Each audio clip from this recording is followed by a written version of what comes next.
స్థానిక సంస్థల ఎన్నికల్లోనూ కాంగ్రెస్ పార్టీ సత్తా చాటతామని పినపాక మండలం కాంగ్రెస్ పార్టీ మండల అధ్యక్షులు గొడిశాల రామనాథం ధీమా వ్యక్తం చేశారు. సోమవారం భద్రాద్రి కొత్తగూడెం జిల్లా పినపాక మండలం ఏడుల బయ్యారం క్రాస్ రోడ్లో గల కాంగ్రెస్ పార్టీ కార్యాలయంలో ఆయన మాట్లాడుతూ పినపాక మండలంలో గల 23 గ్రామ పంచాయతీలను అన్ని కాంగ్రెస్ పార్టీ కైవసం చేసుకుంటుందన్నారు.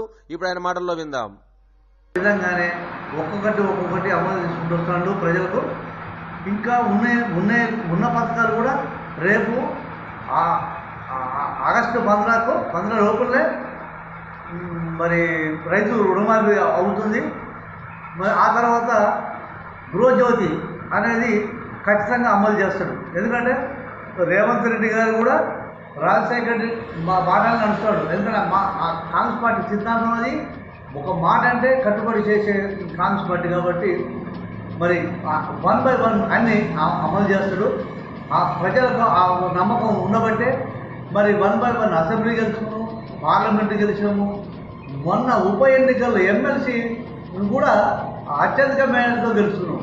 రేపు రాబోయే జడ్పీటీసీలు కానీ సర్పంచులు కానీ అదే రీతి అదే కోవాలో అదే మరి విధానంగా మరి ప్రజలకు ఖచ్చితంగా నమ్మకం కలిగింది. కాబట్టి ఏ ఒక్క పంచాయతీ కూడా చూస తప్పకుండా ఈ పినపాక మండలంలో 23 పంచాయతీలు గెలవడం సిద్ధంగా ఉన్నాయి.